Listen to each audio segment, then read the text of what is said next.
Hello, welcome to Speech Talk Live. This is episode number 39. My name is Jay Yoza, and I'm the host of this show. And as usual, I have my partner, Julie Wu Finkelstein, who has joined us for pretty much since the beginning. So I could call her the co host, but she doesn't like it. So we'll just call her partner in crime. I'll let her introduce on how she likes to be viewed on this show as a co host or partner in crime. I'll let her give her own title. So I'm based out of Hazlet, New Jersey. We've been, as you can see, this is our 39th episode. So we've been doing this for quite some time. And I think we're getting better at it. We're taking more risks and we're having fun. So that's the main part of it. And what we try to do on this show is very simple. This is a show about public speaking, talking about speaking, public speaking, private speaking. And public speaking is hard, it's difficult, it's time consuming, and it can be very frustrating. So this is our way of helping people to discuss different topics, different situations you face, and how do you deal with it.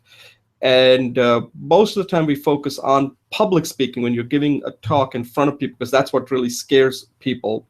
But it's much broader than that. You know, speaking is speaking, right? There's only good speaking, bad speaking, and no speaking, right? So that's what we try to do on this show. And Julie and I are both mentors for this course called Introduction to Public Speaking that's offered by Coursera. It may be the largest online public speaking course out there, which I think is excellent. And part of mentoring is to help people. And this is our best way of helping people because we have students from all over the world with all different geographies, different cultures and all that. And we record this and then we post it on the Coursera's discussion forum and get feedback. So this is sort of our value add besides helping people, because it's kind of hard to help public speaking because you need that one-on-one interaction. So it's very difficult to spend that kind of time helping people. It's not like typical courses where you just have a question and you answer it and then you're done. Public speaking is a high-touch model, and this is the only way we can help them with the limited amount of time that we have. So what we try to do on this show is, part of being a student, part of a person who's interested in public speaking is you got to be a student. So you got to be willing to learn. Then you have to be able to teach people because that's how you get better, coach people. But public speaking is also, you have to do it, right? So this allows us to practice. And this is something that I mentioned in the book that I'm writing on public speaking, which I'm calling it How to Become a Good to Great Speaker, that you have to do a show like this on a topic that you're interested in. This is how you get your reps. This is how you get your practice. There's no substitute for that. You can take any courses you want. You can go to any retreats you want. At the end, you got to do it. This is a doing thing. This is not something you just take classroom and you become good at it. You can get a lot of knowledge, but you're not going to become good at it. So today's show, we have typically the show has a first part is the 3-minute segment we do where we can talk about any topics. It's like a freestyle. And this is part of our practice, right? That's the unstructured part. Then we do have a structured part of this program, and we usually do 3 segments. The first segment is something that I had recorded based on my conversation with Julie. And it's an interesting topic that we wanted to discuss because a lot of people out there who work so hard on creating something, whether it's a book or art, movie, whatever. But then they don't focus on how do I go and promote that? And that requires a speech. So we're going to have a discussion on that. I recorded a video as a way to talk about this topic. So we're going to have a discussion on that, and I'd like to get Julie's take on that. And since she's the one who came up with this idea. The second segment is, this is Julie's journey, and she's been working on her book, The 12 Poses to Energize Yourself. And one of the things she's started doing is rather than talk about all 12, she's taking them 3 at a time, I believe. And she's recorded a video where she talks about it, the 3 poses, And I like this approach that she's taking, and I think it's quite effective. So we'll have a discussion on that. I'll let her facilitate it since she recorded the video. I'll let her discuss it, and then I'll give her my feedback the way she wants it. Okay. And in the third segment, we are lucky to have a video that was recorded by one of the person who has appeared on this show in the past, but because of her internet connection isn't that good, so she's decided not to join us so that she doesn't create all kinds of technical issues. Her name is Fabiana Matano, and she's from Brazil. And she's a student. She wants to improve her public speaking skill, and she's taking this Coursera course right now. And she's now moved far ahead. She's actually recorded an informative speech, and she has allowed us to use it and use it to review it. So Julie and I are going to review her speech and tell her what she did well, what are some of the things that she could improve upon. So that's the show for today. And, as I always say, you are how you speak. So hopefully, we're going to show you that, we're well prepared and ready to do the show. Okay. So that's the show for today. At this point, I'm going to turn it over to Julie for her quick introduction, and then we'll move on to our 3-minute segment. Julie, take it over. Good morning, Jay and everybody. Thank you so much. My name is Julie Wu Finkelstein, and today I think I'm in the middle of looking at rewriting my book, possibly from scratch. And I'll talk about that a little bit, and I talk about also why these stretches, I think, can help anybody who is open-minded and is willing to try something and experience something that connects the body to the mind. And so using the energy is a way to empower their lives. So thank you very much, and look forward to further discussions. Okay, Julie, thanks a lot. I'll take a quick pause here so we can start our next segment.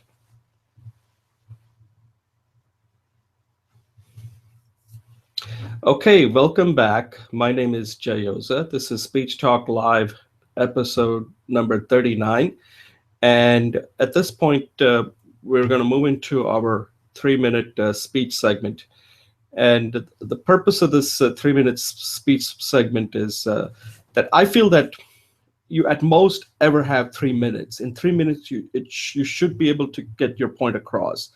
After 3 minutes, you're getting into details. Then it becomes more of a due diligence or something else. And we can talk about that later. That's outside the scope. So we've created this 3-minute segment, and not like we enforce it and make sure at 3 minutes, a bell rings or something like that.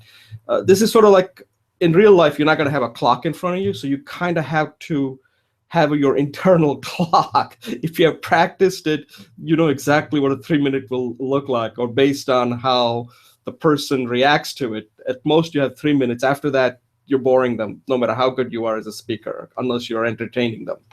So I'm going to start with my 3-minute speech segment. And I'm going to talk about something that Julie and I kind of talked about this, but I just wanted to kind of just discuss it. And it's something that a lot of solopreneurs or entrepreneurs, at some point where you're doing a lot of stuff, like Julie, Julie's currently working on her book, and also she does a lot of other things, like these 12 poses to help people, to teach people on how to energize themselves doing these 12 poses. And I'm currently writing a book, which is in a second draft, on how to become a good to great speaker. And to get to that point, you have put in a lot of time. I mean, Julie has a lifetime of experience. I have lifetime of experience. Julie and I have both been mentors now for the Coursera course for more than a year. And we've recorded this is our 39th episode. And so there's a lot of work that's been put into this. And all of this mostly has been free, right? We don't get paid. But at some point, you have to make that transition from free to paid. And that is really difficult for a lot of solopreneurs. And it's something that we're going to struggle with too, because you have to make that move. If you're not making that move, then it remains a hobby. At some point, you have to move from being a hobbyist to being a professional. And being a professional means you get paid. The problem this causes is that a lot of solopreneurs are really love their freedom. They just enjoy the freedom of doing things. They're their own boss, so they get to decide. And when you're not getting paid, you don't have that part is completely removed. But at some point, you do have to make that transition because you want to know whether you're really adding value. Until somebody pays you, you're not really adding value. Value is based on how much somebody is willing to pay you. So at some point, when you feel like you have done quite enough, you do have to move into that transition of getting paid. Now, the difficulty here is that a lot of the mistakes that I see people make is they start doing things for free, they enjoy it, then they make that big transition. Now I'm going to get paid. Now I'm going to get paid. And that sometimes is no different than working for a company and you now have a boss. Now that your boss are all these people that you're trying to serve. Yeah, you're a solopreneur, but that hasn't changed. So one of the things that I was thinking about is that I want some kind of a hybrid model where I want to continue doing what I'm doing because I like the freedom of creating content and thinking. But at the same time, I also want a validation that I am actually adding value to people. So I had to be very selective on how to do that. I may have to compromise making a lot of money, but enough to kind of continue to do what I'm doing. So I kind of want to have a kind of a hybrid model where I have my freedom. At the same time, I'm getting paid so that it's validating what I'm doing, whether it's adding any value, to get that satisfaction that what I'm doing is actually adding value. And if I do it enough and then come up with some more ideas, then I think the money will take care of itself. But I do want to value my freedom because I do enjoy what I do. But I have to make that transition now to the point where I can say now I'm a professional, but I want to be a different kind of professional rather than become one of those, turn it into like a corporate professional. So this is something that I'm continuing to think about as I'm making that transition. All right, Julie, your turn. Thanks, Jay. Those are great points. Maybe we can have a maybe we can record a video session dialoguing that, and then have a segment on it, kind of doing a double take. Today, as Jay mentioned, I'm in the middle of thinking about how to market the product, whatever, how to market the book I'm writing. It always puts me into the deeper areas of what are we marketing and how is it attractive. So the ultimate question, as Jay talks about, there's actually, I'm reading this book I'm publishing, there's actually two ultimate questions. The first one is, and I'll put it controversially, I'll back up what I mean, is your product sexy? Is your product sexy? So, and the second question is, how do you get them excited about it so they want your sexy product? Okay.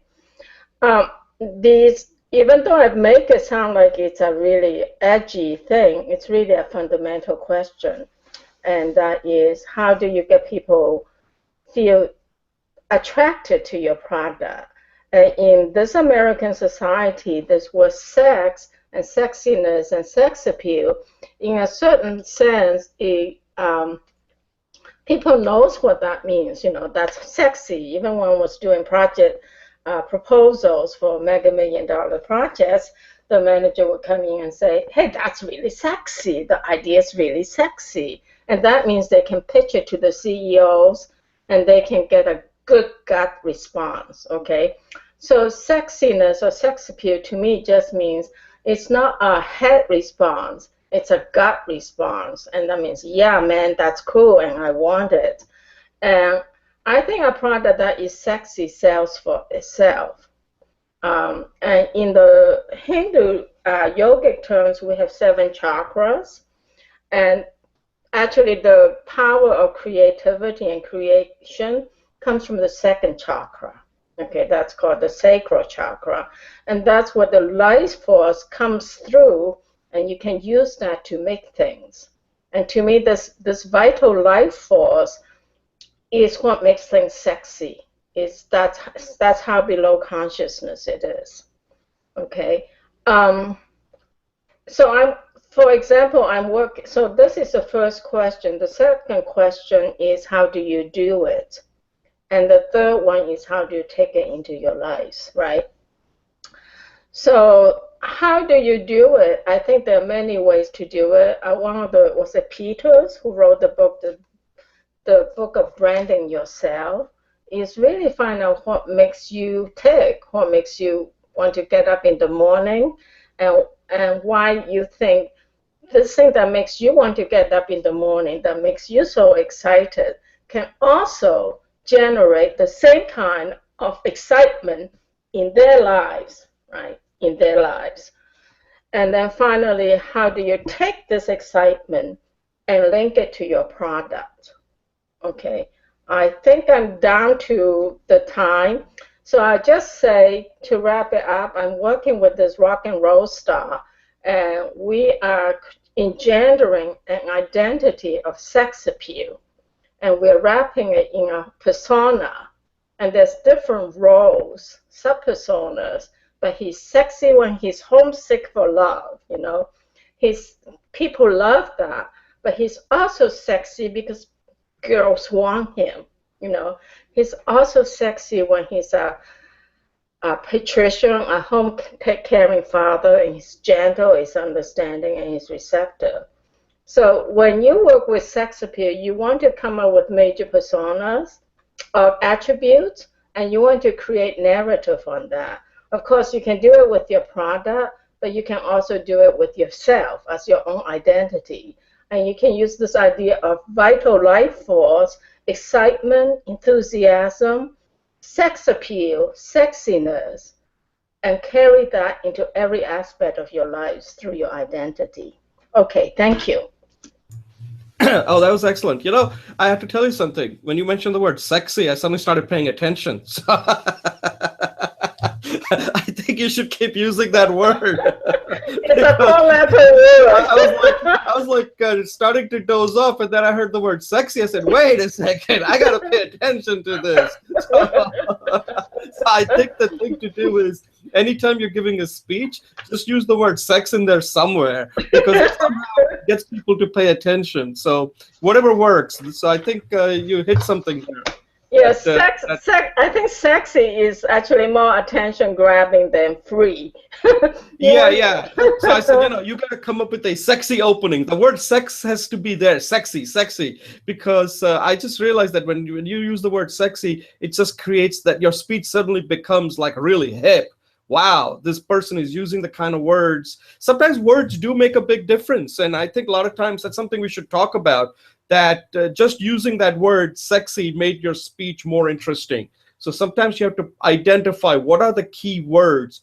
And your speech may not have to be that good, but if you use those key words in the right way, then it makes your speech much more interesting to your audience, because your audience is not really going to follow everything you're saying, but they will follow when you use certain words that just somehow they have this unique interpretation. Because when you use the word sexy, immediately something conjures up in their mind, like sexy. Is it a Sports Illustrated model? Is it a sexy car? Is it what? And then they can pay more attention, like, oh, maybe there's something more coming in this speech. So I think you should try using that word more often. All right. I had some reservations about using that word, but I'm glad you like it. No, I think you should take the risk, because otherwise, how are you going to find out? And that's part of this show. That if you're taking the risk, that when you go out, because now you got some feedback that by using that word, it makes your speech, at least it makes people pay attention to it. And I don't care how old you are, when you use the word sexy, people are going to relate to you better. Okay, let's take a brief pause, and then we'll start our first segment.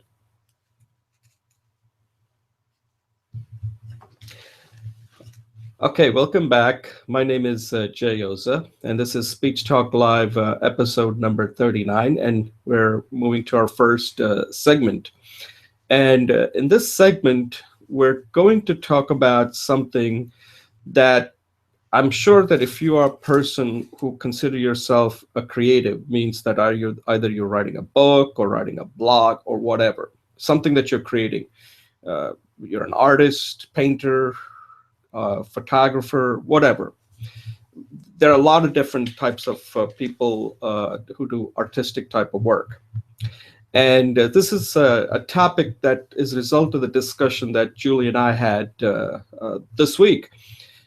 And it has to, as you may know, based on if you're watching this, that Julie and I are currently working on a book. Julie's writing a book on her poses to energize people. She's been doing it for a long time, and now she wants to put it in a book form to really reach out to a wider audience and help them, which is great. That's her purpose. My purpose is similar. In my case, I want to take what I've learned over the years from childhood till present time, and also including doing this show on how to help people become a good to great speaker. Okay, so both of us are writing a book. We're spending lots of time writing a book, a lot of research, a lot of experience, a lot of learning that has gone into this. And at some point, the book is going to get completed, hopefully soon, real soon. Julie is going to make sure that my book gets done real soon, and I'm going to make sure that her book gets done, completed real soon. But then you have to go out and talk about your book, and this is the part that a lot of creative people do not focus on. They'll spend months, if not years, creating something, and then it just what do you do with it? You have to go out and promote it, because if you want to help people, the book alone isn't going to do it. You have to do it. At the end, you still are the person who has to sell that book. If you really want to help people, people are not going to be moved unless you can move them. And one of the things that Julie and I were discussing is that you will still need to have a speech. A speech is the way to get people to buy, to sell your book, essentially. Let's use the word sell. People, a lot of creative people don't like to use the word sell. Otherwise, if you're creating and it doesn't sell, then it's really an expensive hobby, okay? And at some point, what I had just talked about in my 3-minute segment is you have to make that transition. With all the work you're doing, you want to get paid. Paying is not a bad thing. Selling means you're going to get paid. Getting paid means that you're getting validated, that somebody out there are willing to pay you money because what they're getting is much more than what they're paying for, the value that the book is providing. So in Julie's case, if she's writing a book, now again, it doesn't have to be, you have to price it because you need to know whether people are willing to pay for it. Because sometimes free means that the message that you sometimes can send is that maybe you don't think your book is really going to help somebody. So anyway, the point that I'm making here is that both of us are in a position where we're going to have a book, but we need to spend quite a bit of time in making sure that we have a speech that is ready. That's our real product. That's the first product that will sell the ultimate product, which is the book in this case. And that means that you have to go through the process that we have, which is that how would you describe your book in one word, in one sentence, as a 30-second pitch, as a 3-minute speech. And then if you are given an opportunity to talk for, let's say, or on an interview show, those things are going to be fine. But let's say if somebody invites you to come and talk about your book, let's say if some yoga club wants Julie to come and talk about her poses, she better have a 20-minute speech to talk about that. And nowadays, when you give a speech, it's recorded. So it's going to appear on YouTube. It can appear just about anywhere on internet. So every opportunity you have is a sales opportunity. And you cannot sell effectively if you do not view it as a sales speech. You are marketing, you are selling. So you do have to focus on taking this 300-page book or whatever size it is and be able to condense it in a speech that really resonates. And that's something I think Julie and I were discussing, that becomes an important part that a lot of these creative artists do not focus on. And then they struggle. And it's unfortunate because the amount of time that they spend creating something, they can spend a little bit more time, maybe a day or week or so, working with professionals and creating a message, creating a speech that really will help them promote their real creative work that they've spent so much time working on. And I think that's very important for a lot of people out there who are doing this type of work, writing a book, that you do need to work on this other part of it, which is the speech, which is often neglected. Julie, what do you think? Thanks, Jay. Yeah, so what I got out of your speech is two ultimate questions. One is, how is your book going to help others? And the second question is, how do you convince them so they will buy your book and read the book? And underlying that is what you're saying is the best salesperson is yourself. You're the best person. You have to get in front of people. You have to love the product. You are the author and you spread the news. You're the first place. And of course, I so agree with that. I would just say that I think there is, I find this very interesting because I think there's a generational divide. Like you and I grew up in the age of the press. So human access wasn't that available, online video access. So the best picture of you is a picture of you in the back of the book. But these days, that's no longer true. And the first thing I look for when I find a book that's interesting, which recently is Adam Grant's two books, Givers and Takers, and the originals. And I actually love him because I saw a video of him and was not in the book. He was totally authentic, you know. Now, I don't know whether I need to read his book or not. I suspect I will.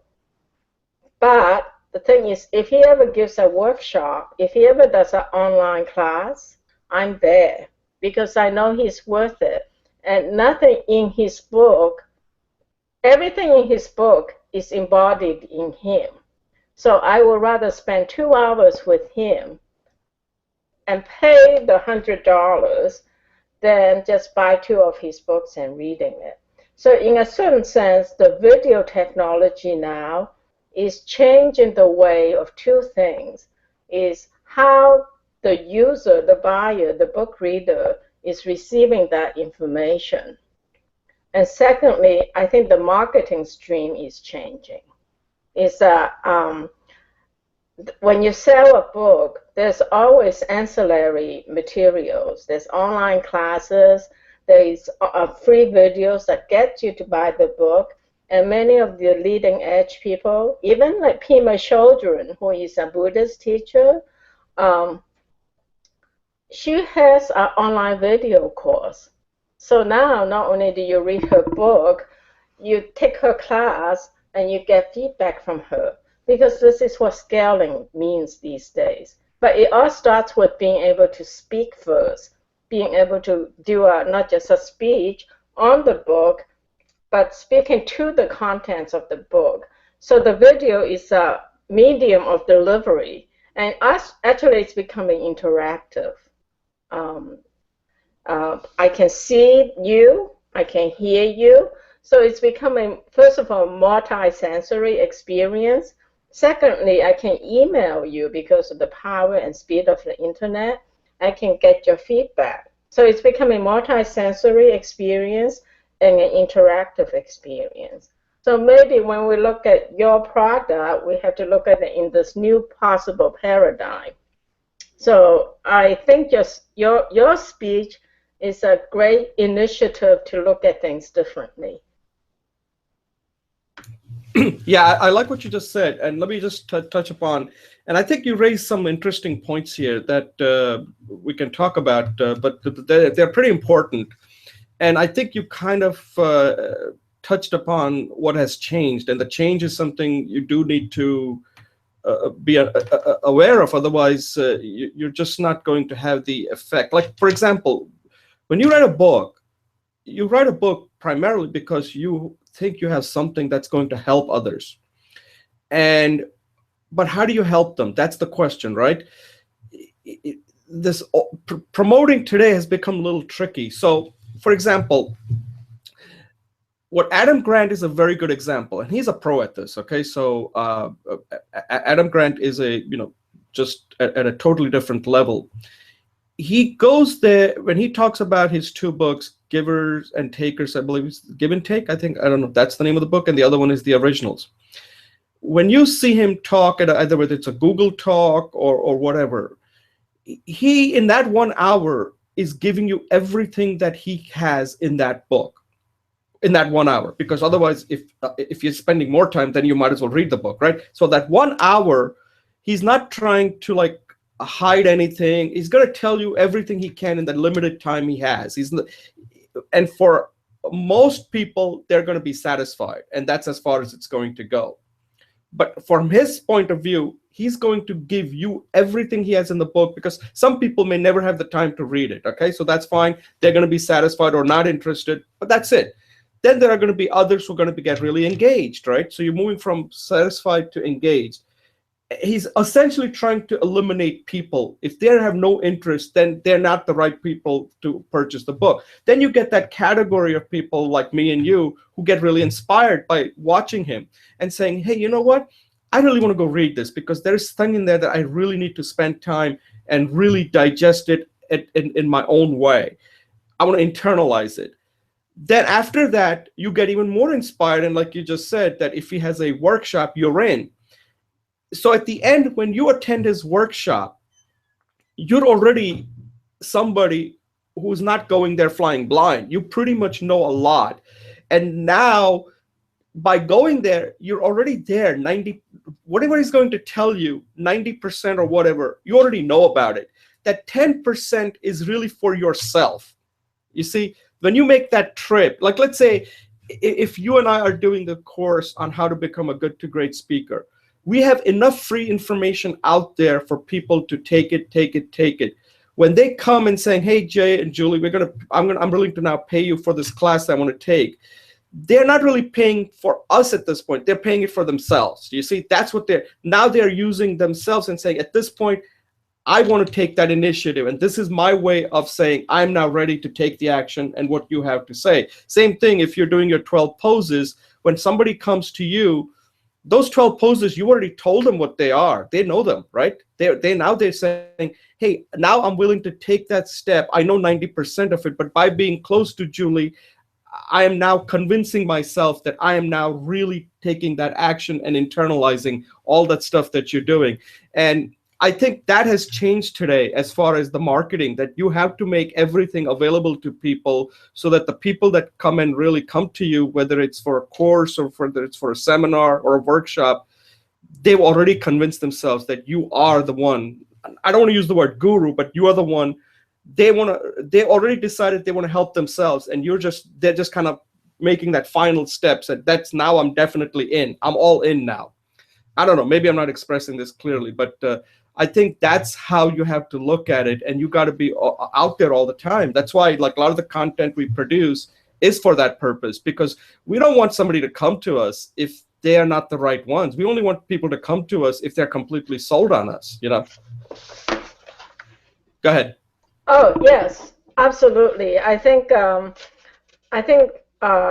your insights about how much information is out there and the levels of engagement, I think that merits us talking about it from the framework of a marketing strategy and a productization strategy, a product rollout strategy. So I'm sure we will continue this discussion in the background as well as in the foreground. So I look forward to more of that. Thank you.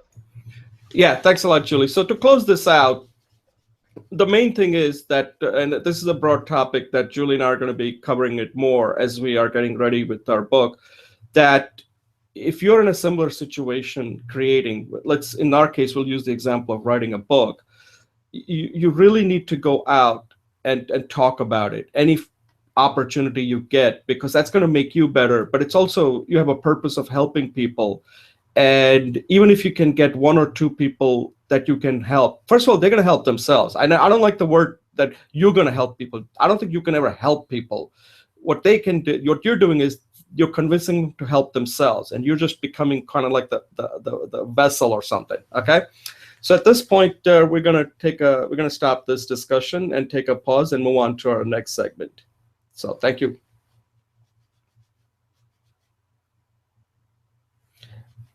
Okay, welcome back. My name is Jay Yoza. This is Speech Talk Live, episode number 39. And in this next segment, we're going to look at Julie Wu Finkelstein's speech that she's working on. And what she's doing here is interesting. Julie's currently writing a book, and I'll let her talk more about it, but I'll just kind of introduce this segment. And her book is going to be, it's a simple book. Like, here are the 12, based on her knowledge, experience, and practice.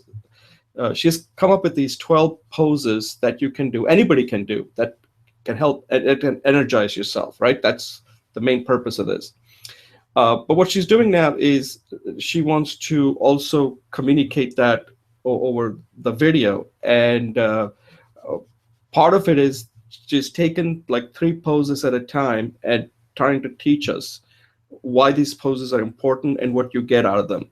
And what she's done with this particular video that she's going to talk about is she's taken the first 3 poses and demonstrating it, and then she's going to move on to the next 3, next 3, next 3. She'll cover all 12. And I think this is a good way of also practicing, because at some point, Julie is going to be giving a workshop.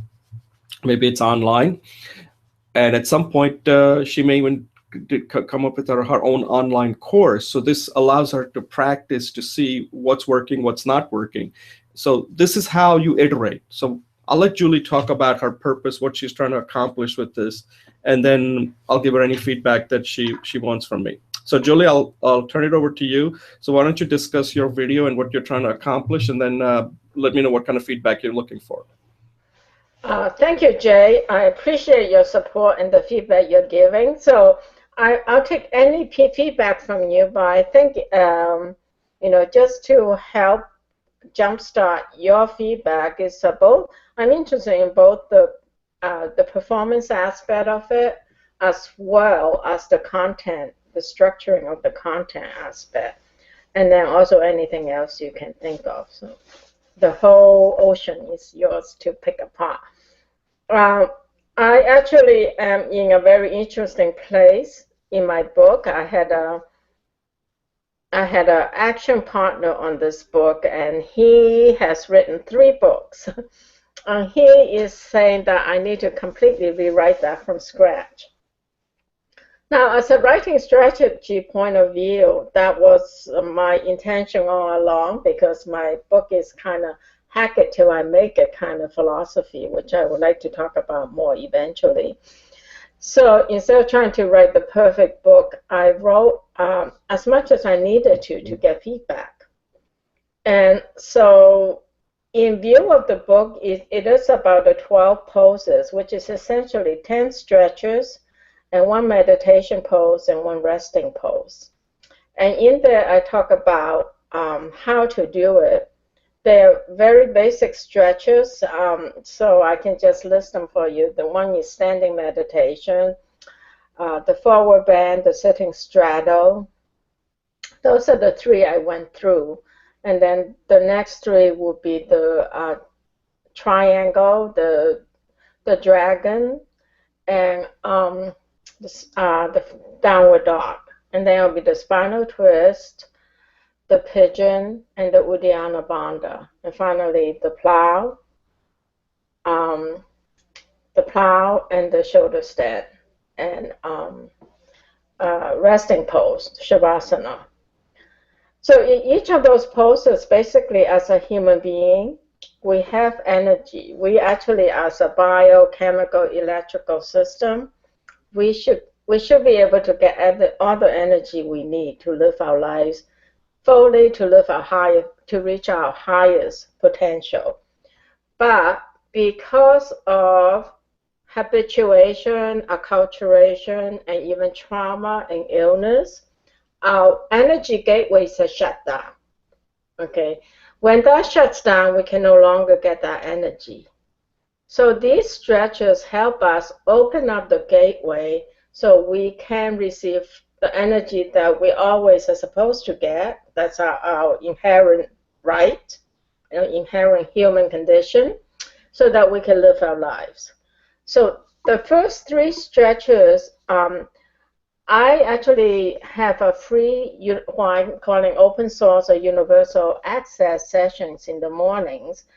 And a friend of mine who had this condition was what initiated the session is she recovered from a uncurable sciatica, her internal dryness, and lower backache over just little less than a year, doing these stretches with me twice a week. Very simple stretches. She could do them on her own, but we both find that there is a synergy of human beings when we get together. Of course, we enjoy it more, but we also actually, it's like a third prong. We tapped into more energy. And that is a discussion I don't need to go for today. So my goal on this series, which will be 4 of them in this series, is to help people actually go through the stretches easily and effortlessly. Now, it assumes that people are in fairly good condition. If not, you can still do them, but they need to be modified. And it assumes that you have some background of knowing what your own personal limits are so you don't get hurt. But my goal is just to, right now I'm demonstrating them, and I may hire someone else to do it eventually, recruit someone to do it. But the whole idea is it's pretty much point by point. And in the word of one of the sources from this teaching is Moshe Feldenkrais. He believes that you don't need to see it. It's actually important for you not to see it, because when you hear it, then you create your own optimal movements from at that moment. And every time you do it, you're re-optimized to yourself at that moment, which is very, anybody in the awareness practices knows that that's coming to the present. So these stretches will help us come to the present, which is where the energy is. And so my goal is really just do a simple stretches and get your feedback on how they can be more effective in the transmission of the message, both through visual means and through auditory means. Okay, thank you. I'm ready for feedback. Oh, okay, Julie, thanks a lot. Yeah, so I think this one was really good. I really like the way you took these 12 poses and broke it down to the 3 poses and then go into it, each one in more detail, rather than just talk about it. And I think doing it makes a difference, right? Because you're actually showing it. I think by doing it, you seemed more relaxed rather than just talking about it. So I think that you're very effective when you're show and tell that you did. That was very effective. I like it just, you're having the like you really want to help people. Whereas when you're giving a speech, you get kind of conscious of the camera or whatever. And I know you're working hard on that, but I just noticed a big difference that when you were doing something that you enjoy, doing these poses, you look very natural. It's just essentially like I felt like I was actually taking a class, and you were like the teacher who was teaching me how to do these poses, and how relaxed you were, how empathetic you were for people out there who are trying to do it, who could be struggling with it. And since you were showing it, it made a big difference. So I think one of the things I would suggest is that you may want to be, I don't know, it's up to you. I know we have discussed this in the past. You may want to be the person who is actually doing it, and rather than hiring somebody to do it. Because like I always said, if these are the 12 poses that you feel strongly about, then you have to really demonstrate them yourself rather than getting somebody else to do it for you. This is for the video I'm talking about. For the audio, yeah, you can, for the book, you can get somebody who is like a yoga instructor or something who can accentuate certain parts more clearly. But when it comes to video part of it, you may want to hire a professional, a videographer, to actually videotape you doing it and also talking about it, and then turn that into like an online course with each of the poses. I think that could be very effective, if you ask me. That's what I would do. Especially you have this ability to explain it in a way that makes it really simple. And I think explaining alone is good, but also you're showing them. For me, I need to see it, right? As you mentioned, that some people can just hear it. If that's what they want, that they can listen to it. Maybe you can also put this in in an audio format, just audio alone. But that's all technicalities on how do you want to distribute it, whether it's just audio version, a video version, or in a book version. So you got a lot of options here available to you, and it's what you do with it. And I think this is a good way for you to kind of practice on what is effective for somebody that you're trying to reach, what is going to really work for them. And again, like you said, some people it may be audio, some people it may be book form with seeing the poses, and for some people they actually need to see the video. In my case, I would like to see the video. The other thing is, so I don't really have any comments as far as, I think that your content was excellent. I like the way you were presented. You presented your content. You were very relatable because you were doing it. So that makes a big difference. A lot of the technicalities had to do mostly with things that's kind of outside your control.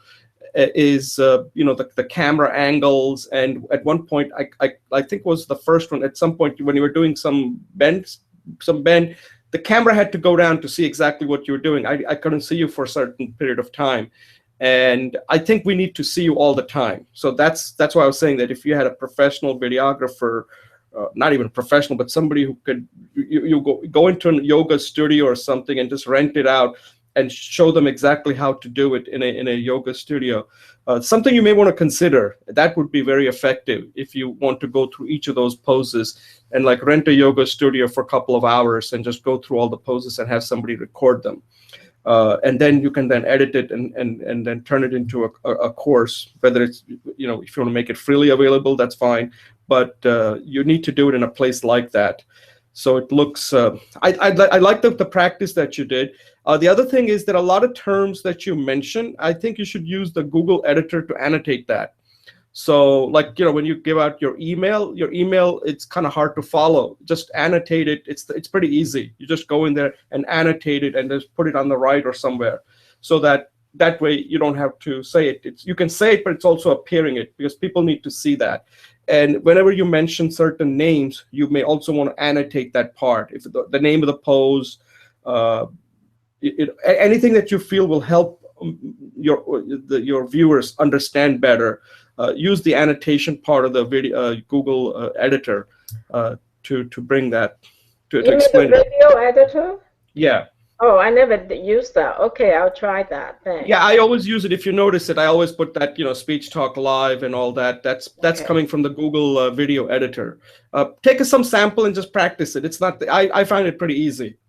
I mean, I could teach you, but there's nothing to teach. It's so simple that, and you have to give it certain time limit, like it'll appear here for 10 seconds or 20 seconds, etc. And then you can just keep annotating at a different point in the video. I'm not using it in a very sophisticated manner. I'm sure there's a lot more you can do with that, but it kind of gets the point across.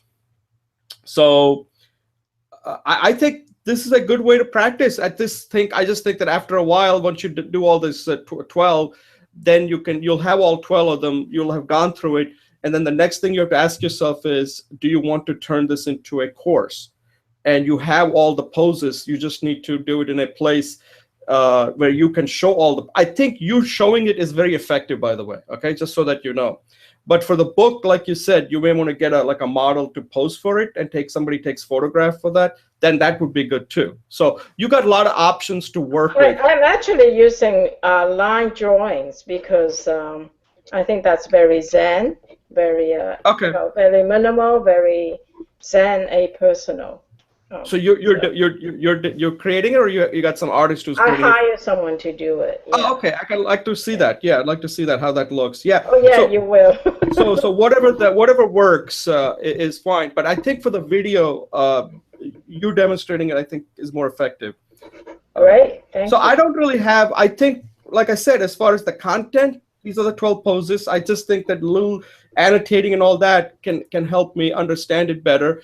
And also, I think one of the things you may want to say is that the first time, just watch it and then watch it again. The second time, do it, because first time you just need to understand it. So I don't expect you to just start doing it then, because you can always pause it where things are not comfortable, because this is going to go through. And also you may want to give them an opportunity at different point to take a pause and saying, okay, at this point you can hit a pause button, because we're going to move on to our next pose. So take a break if you want, or you can just continue. If they're just watching it right through, first time they may just want to watch it right through. But if you're doing it while I'm showing it, then you may want to take a pause at this point, because we don't know. Some people may need a pause, so that way they can just, you're giving them a time to go there. Makes it much more interactive, that you're there to really help them understand what they may be going through. Great. Thank Okay, you. so Yeah. I thought it was really good. I can't wait to see the next three. And make sure your camera angle is good so that we're seeing you in the video all the time. Okay. Okay? Yes, thank you. That's all I have. I mean, there was nothing there that I could point on that I just think that this approach of showing the poses is your strength. Great. Wow. That's your strength when it's some topic that, because you know this topic really well, and when you're demonstrating it, it's like you didn't even have to think. You look very natural, and your voice also was very much consistent with the poses that you were demonstrating. Great. Thank you. So there was there was a congruence there between the posing, doing it, and the way you were explaining it, the emotion that you showed. All of it was very congruent. So, which sometimes is lacking when it's just a straight speaking. So I just wanted to kind of convey that you should view this again and see what you did well. And I think there's a lot of things you did well here. And I would say this is the model. This is the one I would look at, that this is your natural speaking style. And if you can duplicate that in any other situation, then you'll be very effective. Great. Thank you. Okay. Any other questions? I could use some positive feedback today, so I really appreciate it. No, but let me ask you what. Okay, so that's mine. I should have done this first. What did you think of it? What did you think? Did you view that the final version, and what did you like, and what did you think you could have done better? Only thing I could have said that you could have done better, this is from mine, is the camera angle. Otherwise, as far as what you were doing, everything was fine. No, I could tell that I was at the next level. I moved up the level in terms of comfort, and also we've been working on you say speaking lower octave. Yeah. But for me, that means speaking from the belly. Yeah. Because when I speak from the belly, it's more sexy. Yeah. I'm just using Sexy. There you go. It has more power. It has more eyeballs, right? Make sure you include the sexy word 5 times in this video. We'll get higher ratings. You know what I mean? But it's more from the second chakra. It's more from the belly, from the power. Oh, okay. So let me ask you this. So you were doing that on purpose. I was consciously speaking from the belly. Yeah, because I did notice a difference. The way you were speaking, it really sounded a lot different than what I'm used to, and that's what caught my attention immediately. I said, I like this way Julie is taking this, the way she's speaking. I can really it added some gravitas. I don't know. Gravitas. Yeah. And that's why I was saying that there was that congruence that I saw. Okay, that's my conscious practice of your suggestion, my implementation by speaking from the belly.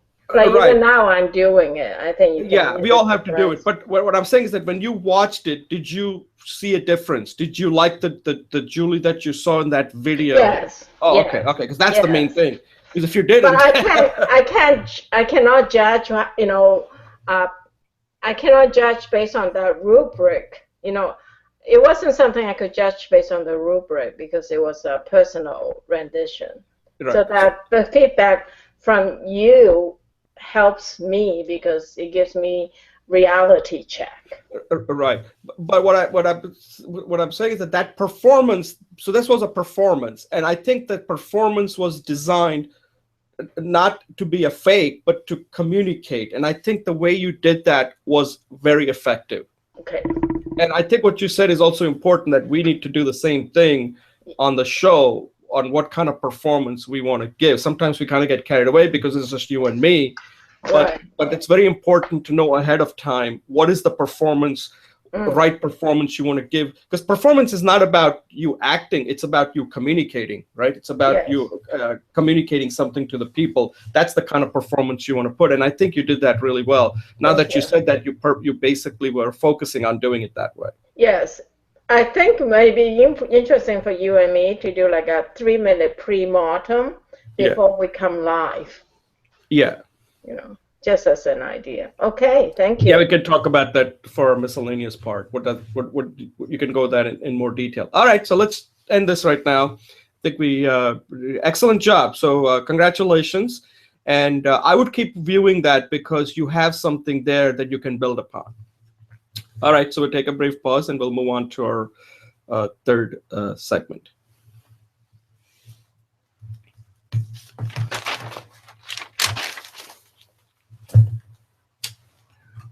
Okay, welcome back. My name is Jay Oza. This is Speech Talk Live, episode number 39. And in this third segment, we are very fortunate to review a speech. We got the permission from Fabiana Matano, who's from Brazil. And she's one of those students who we've been working very closely with. She seems to be a highly motivated student and who really wants to, become a good to great speaker. And the other thing is she is an excellent student. She listens to us, and she really wants a feedback from people like us. And I think we like that. We like students who are highly motivated, who really want to improve. And one of the things we recommended to her is that after she completes her persuasive speech, we would be happy to recommend her to become a mentor, because I think she's done all the steps that are necessary to get to that level of mentoring other students. And I noticed that there are so many students from Brazil, and I think even if she just focuses on those students from Brazil, I think she can really help them. So anyway, uh, she's currently taking this Coursera course that we are both mentoring, Julie and I, and she just sent us her informative speech that she's recorded. So she's far along. She only has one more speech left, which is the persuasive speech. So I kind of gave her my quick feedback by email, but let me just tell you what she does really well here. I think this was a good speech. She does a lot of things well here. Of course, there's always room for improvement. Ideally, we would have liked to have her on the show to discuss it, to see what she thought of it, and what she thought she did well, and what she thought she needed to improve upon based on this recording. But you can tell she's put a lot of practice into this. She uses no notes. This is a close to a 10-minute speech, so she covers a lot, and I like to see that, because sometimes people always need crutches, like they need to refer to the notes. And this is another thing that was so effective with Julie's speech, that she did not use any kind of notes. She was just speaking from the heart. And when you're speaking from the heart and your head, you don't have to be 100% accurate. You just have to use a lot of the emotion to carry the day. And I think Fabiana does that quite well in this speech. She shows a lot of the highlight of the speech, in my opinion, was her delivery. I thought her delivery was excellent, right? I think there could be things with her content that she could work on. Not that it wasn't anything wrong with it, but she could improve upon the content. But the part that really caught my attention was that she felt very comfortable giving the speech. She was very relatable. You kind of felt like she really enjoyed giving the speech. And I think that's very important, because you've got to feel like you want to be there giving the speech. Often I see people, you don't get the feeling that they really want to give the speech. It's almost like they're kind of going through the motion. So I want to congratulate Fabiana for doing that, because this is what you have to do. You have to get in front of the camera, even though sometimes it may not be comfortable, but you got to break out of that, because unless you do it, you can't get better. You've got to put something on the video first for other people to review it. And so I some of the things that I like the way she talks about her own personal story. Excellent. Keep doing that, because when you do that, it makes you relatable. And she talks about like how she was broke, and now how she's trying to become a speaker. She wants to start her own, I think, practice where she's teaching other kids speaking English. So I think that was very relatable. And then she says that selling is so important, that unless you know how to sell, everything happens with sales, right? If you don't sell, nothing happens. So I think she captured that point really well. One of the things I did comment on it, and I think the first part she talks about that you have to change the way you think about sales, which I think is very important. That you can't think of sales as being something sleazy. Sales is about helping people. It's about that's where everything starts. And if your goal is to serve, if your goal is to help, then you have a mission to sell, because you're not selling necessarily to make money. Money is kind of the byproduct, right? But your main purpose is to help. And that's what she's saying, that you have to change your overall mindset about selling. And a lot of times that's difficult. And she had that issue that she thought like, oh, being a salesman was not something that she could do. And then she talks about the value, that you have to add value. And that's something that Julie and I just talked about in this episode, that at some point, we do a lot of stuff for free. At some point, you have to make that transition and get paid. And you get paid, people pay you because you're adding value. If somebody's not willing to pay you, that means they don't see a value. And if they don't see a value, that means they may not be the right customer for you. You have to find the customer out there that does see a value. Everybody can never be your customer. And I think she points that out really well about the value that she's able to, because when you add value, people will pay, because then if they're not paying, they don't see any value. So paying is the way that you determine what kind of value that you're really adding to people. The comment that I made, that when she gets into her third part, when she quotes this Jeffrey Gitomer's quote that, people don't like to be sold, they like to buy. I felt that if she had put that in the beginning, that, here's a famous quote, that people don't like to be sold, they like to buy. But how do you make that happen? I thought that would have been a much more effective transition, that to start out with a quote like that, and then go into and saying, first you have to change your mindset. Then you have to show that you're adding real value to people. And if you do that, then you know what? People will buy. They're not being sold, because you become much more authentic, and they see you as somebody who's trying to help them, rather than just getting them to, give your money to them, and then you're not there to help them in any way. They won't realize the value that you're trying to bring to them. So I thought she gave a very good performance. She uses a lot of different vocal variety here. She seemed very comfortable. And I thought she was pretty comfortable from the beginning till the end. And I thought she really enjoyed giving this speech. So I think she's definitely on a path to becoming a good to great speaker. I think she's just got to keep doing it. And this is, again, like I said, to have her review the speech takes a lot of courage.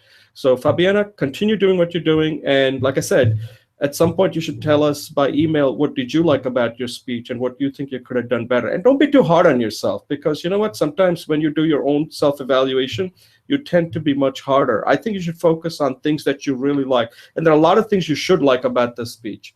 At this point, I'll let Julie give her feedback on what she thought, and then we can come back and close it out. Julie? Yeah, Jay, I agree with you. She was so charming. She was definitely sexy and relatable. That's number 3.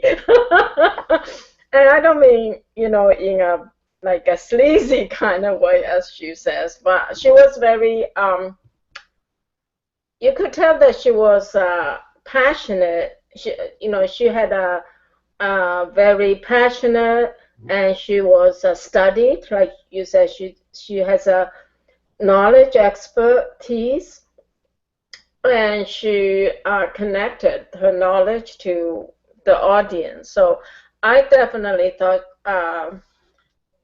in the terms of the 2 basic ultimate questions, one is, was the material interesting for me? Yes, because of the way she rendered it. And would I do what she says? Yes, And I think that considering that she wanted, so I agree with you, the changing the way you think. One thinks about selling. That's very inspirational for me. The second one was the value, perception of value. That you always want to present more value than, you always want them to get more than what they're paying for, and that they want to feel that. And the third one was, people want to buy. Some of the things I really like about her is, like you say, her performance. Her articulation was excellent. Her body language was open and very heartfelt. A lot of times she brought things to her heart. And I thought her facial expression was very genuine and very connect. By looking at her face, I liked her and I trusted her, and I know that she knows what she's talking about. Um, I think two things that I would suggest for her. One was when I was in the corporate market, there was the CEO Dennis Chikasian, and he always says, "Tell them what you're going to tell them the details, and tell them why those details are important." And I thought that her introduction was a little weak in terms of she didn't really encapsulate the major points as you did. Uh, so if she had said, "I says, this guy Gittimer says people don't want to be bought, they want to be sold, but many of us hate selling.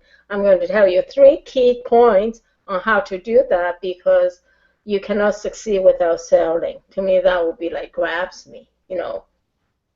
And then in terms of the conclusion and summary, I think, for example, she could say, as I share with you, I share with you 3 points. Change, and I had used myself as an example. I changed my attitude and my perspective. I created a value perception, and I used testimonials from people who are my customers' peers, and that's helped them to make the decision to sell. And you too can be successful when you change your perceptions in terms of the selling is part of your service to offer your knowledge. Uh, so go ahead and try to think how you can do that. How can you create a value perception of your product, and how do you want people to buy it from you? In fact, I'm going to do that now that I've had this little talk. And just one more final point is she is clearly, we talked about Adam Grant being a giver and a givers and takers. Very interesting is the givers tend to be abject failures in life, or they are very extremely successful. So they land on the two end spectrums, in terms of money or whatever. And the difference is givers have difficulty advocating for themselves, but they're very good at advocating for others or for a principle they believe in. So Fabiana essentially changed the perspective of selling into advocating for the service that people can benefit.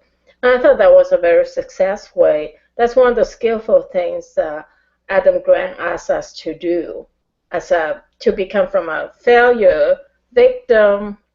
What's the word?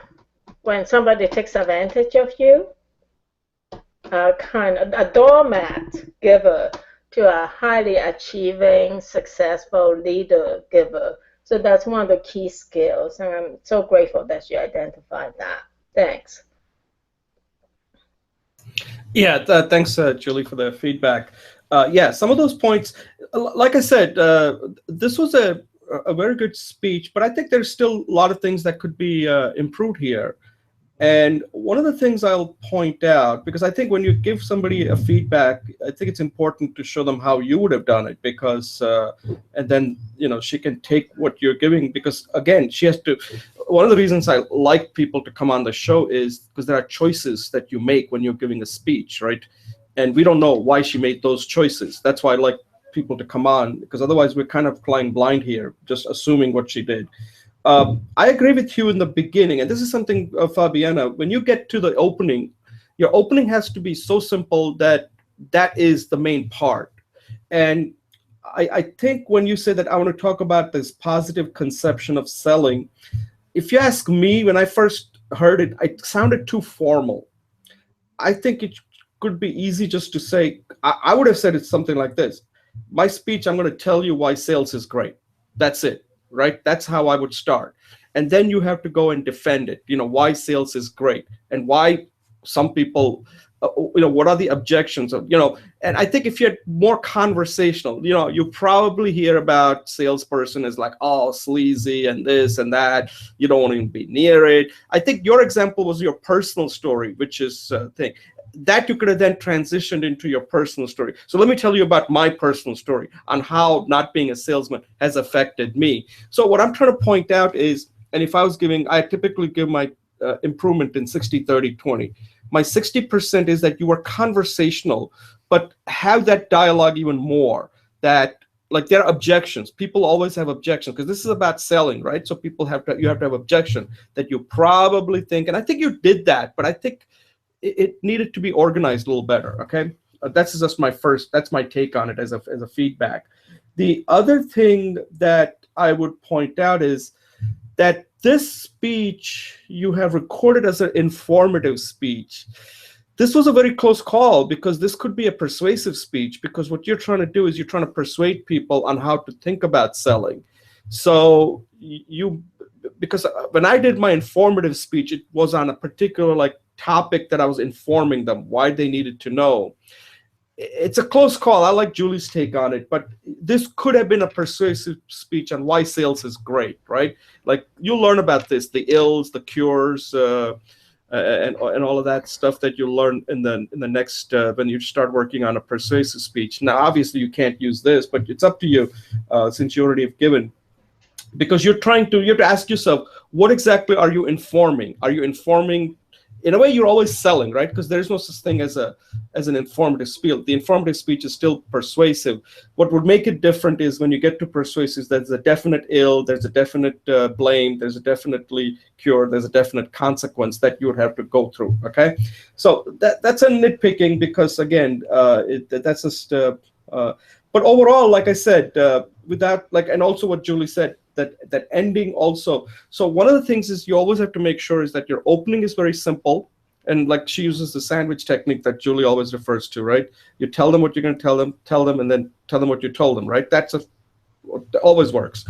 The transitions also have to be very effective. Then you go from one to, and there's one thing I'd point out in this speech is that your first point, the change the way you think, isn't that long. But the other one, the value part, is quite long. So at some point, you have to ask yourself, like, do you want them to be equal, or do you want them to be unequal, or what? I'm not sure. That's a big point. But if you're going to spend more time on the value, where you're spending more time than the first one, then you have to rearrange your speech. Then the speech essentially is about value. That the ultimate thing is about value. That's the only thing I'm going to talk about, value, and then go through particular examples within value. Because otherwise the speech becomes unbalanced, and that's the minor point there. But otherwise, like I said, you have taken a lot of risks on this speech, so you should feel good about it. And our job is to make you better. So don't take this as that somehow we're trying to be a little hard on you, because our job is to make you better than what you are. Because you put this speech together. So you're already way far ahead. Now we got to take you to that next level. And I think you're pretty much there. There's a little organization here and there. And I think by more recording, you're definitely on your way to become a good to great speaker. So congratulations. And I'll have Julie give her final thoughts, and then we'll close the show out. Yes, I want to thank Fabiana and thank you, Jay, for creating this opportunity. And yes, Fabiana, I would just like to say, much better than the previous one. So clearly you worked on, you apply yourself and really improve yourself, and your natural charisma and sexiness is coming through, and I congratulate you on that. Thank you. Yeah, Julie, thanks a lot. So my final thought on this is this, that Julie just said it. You looked good giving the speech. You looked comfortable, and all else, take everything apart. The only thing that really matters at the end is that you have to look like you want to do the speech. You look like you belong there. And from this speech, these other things are just there to make it better because we had the opportunity to view the speech several times. So a lot of this feedback we're giving you is a result of us going deeper and deeper into your speech. But if somebody saw this for the first time, they're not going to pick up all the stuff that we're telling you. Okay, so this is just the stuff that we're telling you is for your own benefit. When somebody, if you were giving this speech in front of an audience, they would not pick up all this stuff. They will not even give you all this credit. This is for us to let you know that if you want to be effective, these are things you can point at. But the main thing that you did get right on this one is that you looked really comfortable and you looked like you really wanted to give the speech and you had something important to say and you wanted to say it the way you wanted to do it. So that's the thing you take away, that if you're our audience, then we would say, wow, Fabiana did a great job. So that's the feedback the audience would give you. Our feedback is a little bit more detailed. Okay, so I just want to make that clear. So again, congratulations, and let us know. Why don't you critique our feedback? Whether what we need to improve when we are giving you a feedback, because I'm sure we need to improve up our game. So Julie, you want to critique our feedback here? I think we've been pretty helpful, right? Well, I sure hope we get feedback from Fabiana. That is very important. Yeah, good, bad, or ugly, we're ready to take your feedback. Okay, so please give us your feedback, because that's also part of our way of improving, because we also want to improve, like the way, because you're improving on giving a speech, we want to improve in making sure that we've provided you valuable feedback so that you can get to the next level. Okay, so Fabiana, thanks a lot. And at this point, I want to close. Julie, any closing thought on the show before I close it out? Great meeting. Thank you. All right. So, as I always like to end the show with, is that you are how you speak. Do not underestimate the importance of speaking. Whenever you open your mouth, you're going to be judged. So practice. You got to think about speaking. Speaking is something so fundamental, we take it for granted. But people out there are going to judge you when you speak. So, and that's something you control. You got to practice. You got to come up with a methodology so that every time you're speaking, you're impactful and you are successful and you're speaking with confidence. And that's something that's completely up to you. Get on the show like what Fabiana did, what Julie did, what I did. Record your video. I mean, look, the camera is right there. It's not going anywhere. Just get in front of the camera and give a speech, and then take it to the next level and give it to speaking to your dog or your pet, and then to your loved ones, and then go out and give it to the people that where the stakes get higher. So you got to increase your stake, and that's how you get better. So again, thank you for watching. And always, if you have any feedback, any comments, any suggestions, or any questions, we want to hear from you. So thank you for watching, and we'll see you next episode, episode 40. Thank you. All right, Julie. So that was good. Yeah, she wanted to get on the show, but her internet connection isn't good. So I said, yeah, you can join us. She's trying to get a better internet connectivity. So I said, yeah, we'll give you the feedback, but we typically like to have people on the show so that they can discuss it and tell us what they thought of it. Because typically people who do their self-evaluation, they tend to be hard on themselves. Yeah. Actually, Marius is going to do another one too. He was working on suggestions. We had an action meeting yesterday, and he showed me what he's doing. I think he's got so much going on. I think I was a bit hard on him, but that's okay. He was harder on me on the book. This no longer getting recorded, right? I mean, this won't be part of the. No. I'll only send it to you as an unlisted. Between us, right? Yeah. Okay. So, but I think he's going to Germany next week, and he won't be back till mid-April. So when he comes back, I think he'll submit another video. We should invite him. We should either ask him to review it like we did. I think that's good. Or he should come on if he can. Right. So he's gone for almost a month? Yeah, April 17th he's coming back. Oh, but he can do it from Germany, right? He's too busy. He's got friends and family, and I don't know what else he's doing. How's this coaching thing coming along? I think really well. He's how the last few days of graduation, he's got a lot of like a peer coaching and senior supervisor coaching him, peer coaching each other. So he says he has to get up at 2 o'clock in the morning to Oh, do all these things while he's in Germany. But his style is totally different from mine. So he's he's more traditional, what I call traditional system life cycle. You think it through, you put it together, and you do the development. Whereas I'm moving more and more to a hack it till you make it kind of attitude. So we make an interesting relationship. do you notice, because I always notice, and again, I don't want to generalize, but I always notice that people from Europe and specifically from Germany, they tend to be very structured. They don't like this. Yeah, They don't like this hack style. Hacking is not something that it's not their it's not style. their style. They need everything to be like, it has to be this, it has to be this. Everything has to be very well documented. Process for them is very important. Well thought out. It has to be well thought out. But the thing is, I mentioned to him he's German and stuff.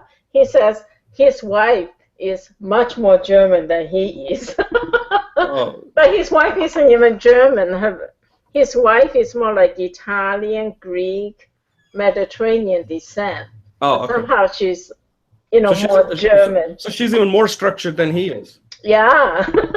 Uh, Oh my God, I'm glad I don't live in that house. So, well, in some sense, it's good. In some sense, it's like when it comes to like speaking and all that, because when you try to be too structured, I like some structure. That's why, like in my book, I consider the Coursera course to be like a structured course. But then I talk yeah, about the hacks for people out there who don't want to go through 10 weeks of going through the course and looking at viewing the lectures and recording speeches.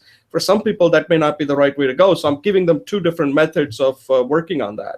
you know Um, what I think is good for me, this is just my personal style. I like a structured vision. I like a very organized vision, but the path to get there is a hack path. oh yeah, you're like a And hybrid approach. I'm a hybrid, yeah. You like to kind of know the destination, but in between, you want that iterative, Yeah, in yeah, iterative way of doing it. But eventually, yeah. you will, because there is a good book that came out. It may not be related. It's a more, it's not, it's technical, but I don't consider it technical. It's called Sprint, and it really talks about, the book is not about speaking. It's more about, and I'm going to use a lot of the ideas from that book in what we're trying to do when it comes to speaking. They're using this concept of sprint for software development and how they do it using storyboards and all of that. And Uh-huh. that same idea could be used, because I think one of the things that I did, which I think is kind of effective, which I didn't think at that time, but more and more as we discuss it, I like it, is that I'm kind of viewing a speech as a product, just like the people in Silicon Yeah, Valley do.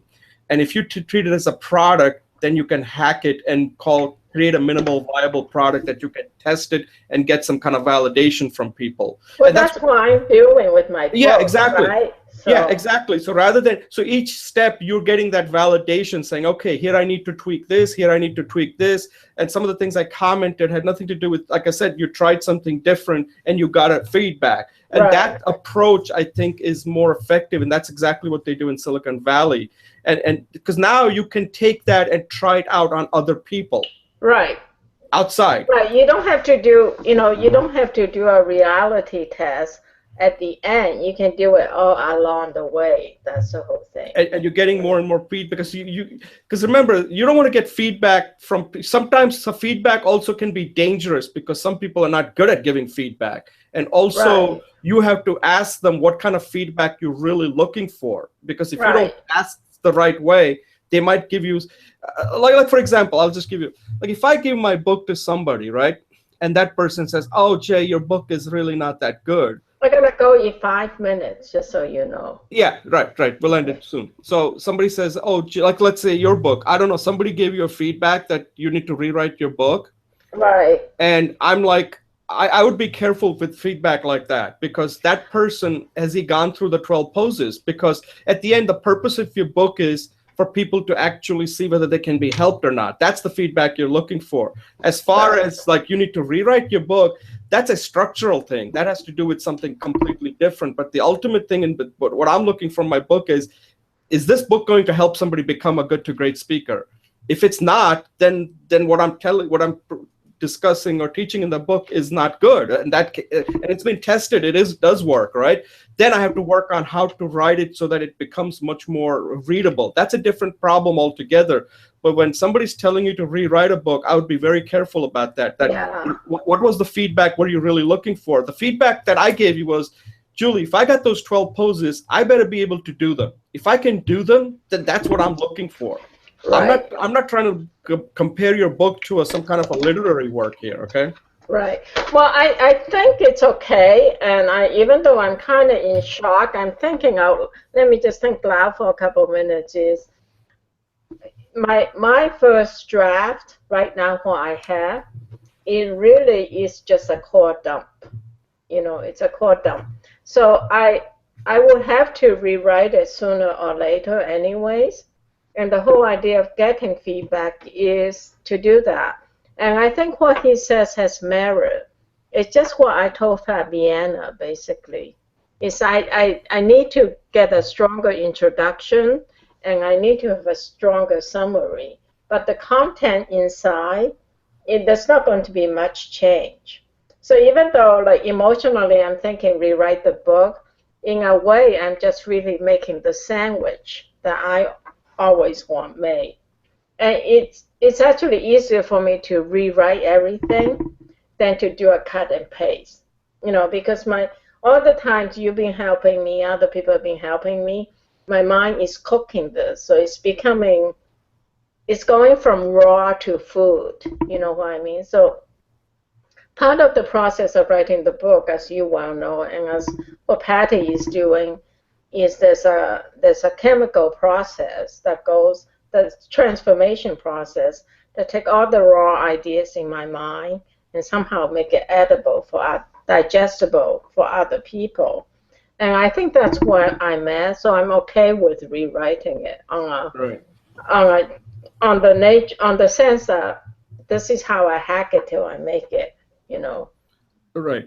But at the same time, make sure that the ultimate question is still there, which is are these 12 poses right going to help you? Because see, there is this. That's a message I could have to get across. How those 12 poses will help people. Because the introduction is you're introducing the 12 poses. Then the heart of the book, the main part of the book, are the 12 poses. And then you're concluding in like how to get started. Like where do you, now that you know the 12 poses, where do you go from here? And right. That's when you offer them, here, try these 3. Then you can then go to the next one. The methodology, right? So at the end, the book falls apart if the 12 poses are not well explained. So that's the main part of the book, right? Yes. And that's what I would focus on, that the 12 poses have to be explained well. And then you can always take care of how do you introduce the 12 poses and how do you conclude the 12 poses and give somebody a methodology on where to start from. Right. So that's the thing. When I started writing the book, I wasn't even going to talk about the 12 poses other than just listing them, because I figured those are very simple yoga poses. But now I can see that talking about them is very important, because the way you do those stretches are very different than the way they're done in yoga stretches. Yeah, you have to remember, yoga is something somebody invented yesterday. It's been around for thousands of years, right? Right. The question is, what exactly are you trying? See, you got a unique angle to this. That's your value add. Right. Exactly. That's your value add. You're not trying to invent, you're not trying to inform them on Patanjali's yoga or something, right? Right. That's been out there for a long time. That's not what people are not going to buy this book to say, hey, I want to see what Julie has to say about Patanjali's yoga. They want to know how you're using it, how this is helping you. That's the main part of this book. Right. I've taken, after all my knowledge and experience and practice, here are the 12 poses that I think will help energize you. And they're so simple that anybody can do them. Yeah. All right. I think it really helped me clarify too. So. Right. So my point was, be careful. Feedback, sometimes you got to make sure that feedback is important, but then you have to ask yourself, like, what kind of feedback was I really looking for from this person, right? And that's when, because sometimes you just think like, oh, this guy's written 3 books, he's written 10 books, but that feedback may not be that useful to you. Yeah. Okay, that's All a right. good point. All right. I'll rest on it for another 24 hours before I do anything. Thank you. Yeah. Just step Yeah. away from it. That's Okay. the Sherlock Holmes model. All right, Julie, thanks a lot, and Okay. I'll send Thank you this, you. okay? All Thank right, you. bye. Good day. Bye.